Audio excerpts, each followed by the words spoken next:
नमस्कार. तर आपण पाठिंबाच्या व्हिडिओमधून विज्ञान, गणित विज्ञान आणि तुमचा कॉमन गणित विज्ञान किंवा बाकी 11वी ते 12वी साठी जे विज्ञान गटातले विषय आहेत, त्याच्यासाठी तुमची पदव्युत्तर पदवी किंवा तुमचं BSc असेल तर तुम्ही कोणकोणत्या विषयाला पात्र असणार आहात आणि तुम्हाला पदवीसाठी कोणते विषय म्हणजे मुख्य विषय म्हणून असावे किंवा जनरल डिग्री असेल तुम्ही कोणत्या विषयाला पात्र आहात याबद्दलची व्यवस्थित सविस्तर माहिती आपण GR प्रमाणे बघितली. या व्हिडिओमधून आता आपण तुमचा जर सामाजिक शास्त्र विषय असेल म्हणजे सामाजिक शास्त्र गटातील तुमचे विषय असतील तर याच्यासाठी तुमचे पदवीला कोणते विषय असणं गरजेचं आहे, तुमचा MA ला कोणते विषय असायला पाहिजे, तर तुम्हाला कोणत्या कोणत्या गटाचे कोणते प्राधान्यक्रम जनरेट होतील तर हे आपण समजून घेणार आहोत. याच्यासाठी शेवटपर्यंत व्हिडिओ बघा आणि अशाच प्रकारे तुम्हाला पवित्र शिक्षक भरती विषयीचं संपूर्ण अधिकृत गायडन्स पण मिळवायचा असेल तर चॅनल नक्की सबस्क्राईब करा. आपलं ऍप्लिकेशन पाहिजे रायझिंग टीचर, त्याच्यामध्ये तुम्हाला फ्रीमध्ये गायडन्स पण केलं जाईल. सगळे GR वगैरे तुम्हाला त्या ऍप्लिकेशनमध्ये पण मिळतील शिक्षक भरती संदर्भामध्ये. तर त्या ऍप्लिकेशनची लिंक तुम्हाला व्हिडिओच्या डिस्क्रिप्शन बॉक्समध्ये पण मिळून जाईल. तर तिथून तुम्ही ते सगळे GR पण डाउनलोड करून घेऊ शकता. तर आता ही जी काही माहिती आपण बघतोय ती 7/2/19, 25/2/19 शुद्धीपत्रक असेल, 16/5/19 आणि 12/6/19 मध्ये जे काही नमूद आहे म्हणजे शिक्षक भरतीसाठी ज्या काही सगळ्या नमूद म्हणजे अटी आहेत तर त्या सगळ्या अटी अनुसार आपण ही सगळी माहिती पण सांगतोय. त्यामुळं तुम्ही GR स्वतः पण बघायचा आणि ही जी माहिती आहे ती त्या GR अनुसार पण तयार केलेली आहे. फक्त तुम्हाला योग्य ते एकाच ठिकाणी बघता यावं म्हणून आपण बनवतोय. तर समाजशास्त्र गटासाठी बघा सगळ्यात आधी आपण 6वी ते 8वी साठी बघू. तर 6वी ते 8वी साठी बघा जर तुम्हाला म्हणजे 6वी ते 8वी साठी इतिहास, भूगोल आणि समाजशास्त्र यापैकी कोणत्याही एका विषयासाठी जर तुम्हाला प्राधान्यक्रम आलेले असतील, कोणताही विषय असू द्या, तुमचा इतिहास असेल, भूगोल असेल, समाजशास्त्र, याच्यासाठी जर तुमचे पसंतीक्रम जनरेट झालेले आहेत तर तुमचे जे पदवीचे मुख्य विषय आहेत तर इकडल्यापैकी असायला पाहिजे. म्हणजे हे जर तुमचे पदवीचे मुख्य विषय म्हणतोय पहा, तुमचा गौण विषय नको, तुमचा मुख्य विषय असावा, मेन विषय असावा.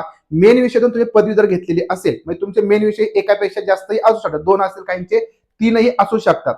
तर ते तुमचे पदवीचे विषय असतील तर तुम्ही यापैकी कोण इतिहासला देऊ शकता, भूगोलला देऊ शकता किंवा समाजशास्त्राला प्राधान्यक्रम देऊ शकता. आता ते विषय तुम्ही अगदी 6वी पासून 12वी पर्यंत बघायचे.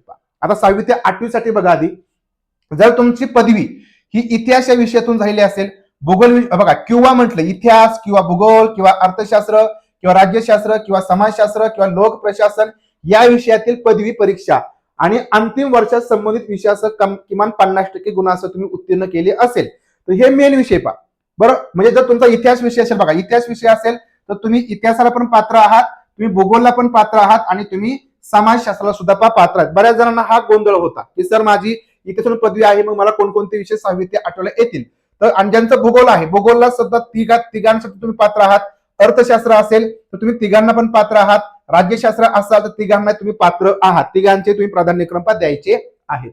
आता हे जर नसेल तर किंवा म्हटलं NCTच्या 2002च्या तत्त्वज्ञानास किमान 50% गुणांसह पदवी परीक्षा उत्तीर्ण आणि शिक्षणशास्त्र विषयातील 1 वर्षाची पदवी तुमचं BEd असणं गरजेचं. किंवा म्हटलं 50% गुणांसह HSC म्हणजे HSC आणि 4 वर्षांचं इंटिग्रेट तुमचं BSc वर्षाचं असावं किंवा तुमचं BL असावं. ठीक आहे. तर हे जर तुमचं असेल इंटिग्रेट तर तुम्हाला यापैकी कोणत्याही एका विषयाला तुम्ही प्राधान्यक्रम किंवा सगळ्या विषयाला तुम्ही प्राधान्यक्रम देऊ शकता 6वी ते 8वी साठी. हे झालं क्लिअर झालं असेल तर कमेंट नक्की करा.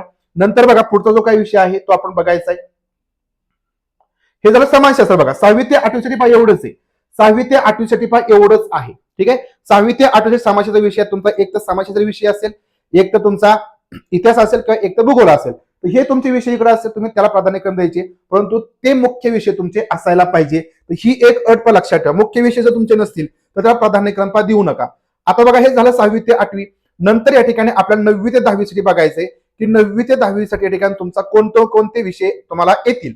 बघा सगळ्यात पहिलं बघा की तुम्हाला इतिहास हा विषय असतो, 9वी 10वी साठी सेपरेट विषय असतो. जर इतिहास विषय प्राधान्यक्रम आले तर त्याच्यासाठी तुमची डिग्री कशातून असणं गरजेचं आहे म्हणजे पदवी. BEd ची मेथड बघायची नाही.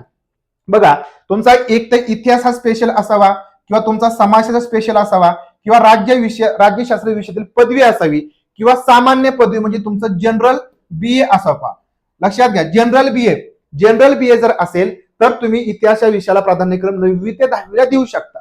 जे 6वी ते 8वीला बघितलं तर तेवढंच होतं. 9वी 10वीला जे आहे एवढंच आहे. तुम्हाला खोटं वाटत असेल तर तुम्ही GR अभ्यासा. किंवा या ठिकाणी बघा NCT मान्यताप्राप्त संस्थेतून 4 वर्षांची पदवी परीक्षा BAed म्हणजे इंटिग्रेट असावी 50% गुणांसह. इतिहास विषयासाठी तुमचं BAed असायला पाहिजे 4 वर्षांसाठी HSC. ठीक आहे. अशा प्रकारे इतिहास हा विषय तुम्हाला येणार 9वी 10वी साठी.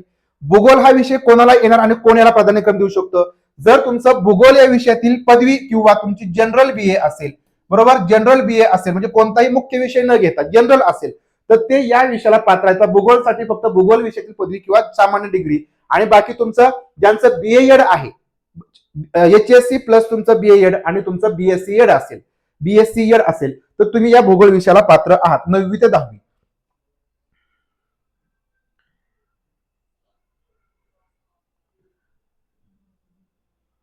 बघा, इतिहास झाला आपला, भूगोल झाला, त्यानंतर आपल्याला सगळ्यात महत्वाचं बघायचं तो म्हणजे समाजशास्त्र.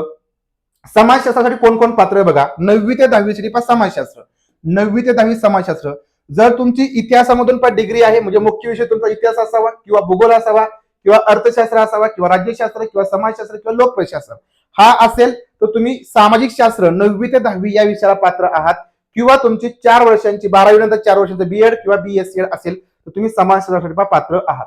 संरक्षण शास्त्रासाठी कोण पात्र 9वी 10वी साठी, तर या संरक्षण शास्त्र या विषयातील पदवी किंवा सामान्य पदवी, म्हणजे एक तर संरक्षण शास्त्र या विषयातील मुख्य पदवी असावी किंवा जनरल डिग्री असेल तर या ठिकाणी तुम्ही संरक्षणासाठी पात्र आहात किंवा 4 वर्षांची BA किंवा BSc असणं आवश्यक आहे. संरक्षण शास्त्र. बाकी हे शारीरिक शिक्षण वगैरे आहे तर ते आपल्याला आता बघायचं नाही, कारण आपण एकच विषय फक्त एकच गट घेतला ज्याच्यामुळे तो प्रॉपर स्पेसिफिक विषय तुमच्या ठिकाणी क्लिअर होईल. हा, आता बघा 11वी ते 12वी साठी पहा. आपण 11वी ते 12वी साठी बघतोय बघा, 11वी ते 12वी. ठीक आहे, 11वी ते 12वी बघा. आता यापैकी कोणताही एक विषय तुमचा कुठलाही एका विषयाला प्राधान्य असेल किंवा एकापैकी जास्त विषयाला प्राधान्य तुम्हाला येऊ शकतात. इतिहास असेल, अध्यापनाविषयी, भूगोल असेल, राज्यशास्त्र किंवा अर्थशास्त्र, मानसशास्त्र, भूशास्त्र, समाजशास्त्र, संरक्षणशास्त्र, लोकप्रशासन यापैकी कोणत्याही विषयाला जर तुम्हाला पात्र व्हायचं असेल कोणत्याही विषयाला तर तुम्हाला संबंधित विषयातील पदव्युत्तर पदवी म्हणजे बघा, जर तुम्हाला 11वी ते 12वीला इतिहास या विषयाचे प्राधान्यक्रम द्यायचे असतील तर तुमचा MA हे फक्त इतिहास विषयातून असणं गरजेचं आहे. ज्यांचं भूगोलमधून MA आहे त्यांना इतिहास विषय येणार नाही. भूगोलसाठी पण तसंच, तर तुमचे भूगोलमधून MA असावं, राज्यशास्त्रामधून MA असावं, अर्थशास्त्रामधून MA असायला पाहिजे. तर अशा प्रकारे पदव्युत्तर पदवी आणि संबंधित विषयातील पदव्युत्तर पदवी परीक्षा किमान 50% गुणांसह उत्तीर्ण किंवा तुमची 4 वर्षांची BEd किंवा BSc आहे तर ते याच्यासाठी पात्र, म्हणजे MA तुमचं केलेलं असणं गरजेचं आहे. त्या प्रॉपर विषयातून तर तुम्हाला 11वी ते 12वीला त्या विषयी प्राधान्यक्रम तुम्ही देऊ शकता. बाकी हे तर्कशास्त्र वगैरे आहे, वस्त्रशास्त्र, तर ते आपण आता बघणार नाही. तर बघा, अशा प्रकारे समाजशास्त्र विषया गटातील जे काही विषय आहेत तर ते त्याच्यासाठी तुमची या ठिकाणी MA वगैरे कोणत्या विषयातून आवश्यक होतं तर ते आपण या ठिकाणी बघितलेलं आहे. तुमची जर समजा शंका सर्व क्लिअर झाल्या असतील तर व्हिडिओ नक्की शेअर करा. दुसरा एक विषय आपला राहिला तो म्हणजे एक मिनिट, आरोग्य आणि शारीरिक शिक्षण. आरोग्य आणि शारीरिक शिक्षण याच्यासाठी तुम्हाला त्याच विषयातील पदव्युत्तर पदवी असणं गरजेचं आहे. आणि पर्यावरण शिक्षण या विषयासाठी पर्यावरण शास्त्र विषयातील पदव्युत्तर पदवी असावी 50% गुणांसह किंवा तुमचं BSc किंवा BA तिथं चालणार नाही, BSc असावं पर्यावरण शिक्षण या विषयासाठी. 11वी ते 12वी साठी हा विषय असेल तर तुम्ही प्राधान्यक्रम देऊ शकता. BEd ची मेथड विचारात घ्यायची नाही. बरेच जणांच्या डोक्यात फक्त BEd ची मेथड म्हणतात. BEdच्या मेथडचा इथं कुठलाही उपयोग नसतो. तुमची पदव्युत्तर पदवी आणि पदवीचा विषय हा महत्वाचा आहे. आता तुमचे हे पदवी म्हणजे तुमचं MA साठी हे विषय असतील तर तुम्ही याच्यासाठी पात्र आहात. स्पेशल विषय तुमचे असतील तर तुम्ही त्या गटासाठी पात्र आहात. तर माहिती आवडली असेल, सगळ्यात महत्त्वाच्या शंका दूर झाल्या असतील तर व्हिडिओ नक्कीच तुमच्या मित्रांना शेअर करा, आपल्या चॅनल सबस्क्राईब करा, व्हिडिओ लाईक करा आणि सगळ्यात महत्त्वाचं जर तुम्हाला आवडला असेल तर कमेंट करा. अजूनही काही शंका असतील तर कमेंट करा, आपण त्याच्यावरती सुद्धा जे काही क्लिअर व्हिडिओ आहे तो आपण करूया. आता लक्षात घ्या, समजून घ्या की तुमची जर एकापेक्षा जास्त विषयातून तुमची पदव्युत्तर पदवी असेल म्हणजे बघा एका विषयातून जास्त म्हणजे एकापेक्षा जास्त तुमची इतिहासमध्ये पण पदव्युत्तर पदवी आहे, समाजशास्त्रामध्ये आहे, तुमची भूगोलमध्ये पण आहे, म्हणजे तुमचं MA आहे, तर तुम्ही त्या सगळ्या विषयामध्ये पात्र आहात. लक्षात आलं. परंतु त्या विषयासाठी त्या विषयात तुमची पदव्युत्तर पदवी स्पेसिफिक असणं गरजेचं आहे. तर तुम्ही त्या मल्टिपल विषयांना पण पात्र असतात जर तुम्ही तेवढ्या विषयातून पदव्युत्तर पदवी केलेली असेल तर बरेच जण असतात. ठीक आहे, व्हिडिओ आवडला असेल तर व्हिडिओ शेअर करा, सगळ्यात महत्त्वाचं चॅनल सबस्क्राईब करा आणि आपले ऍप्लिकेशन आहे रायझिंग टीचर ऍप्लिकेशन डाउनलोड करा. तर त्याच्यावर तुम्हाला हे सगळ्या PDF आहेत ते मी टाकतो, तुम्ही त्या ठिकाणी सुद्धा वाचू शकता किंवा GR सुद्धा या ठिकाणी तुम्ही डाउनलोड करून घेऊ शकता आणि आपली खात्री करू शकता. भेटू आपण पुढील विषयाच्या व्हिडिओमधून. तो पण सर्वांना धन्यवाद.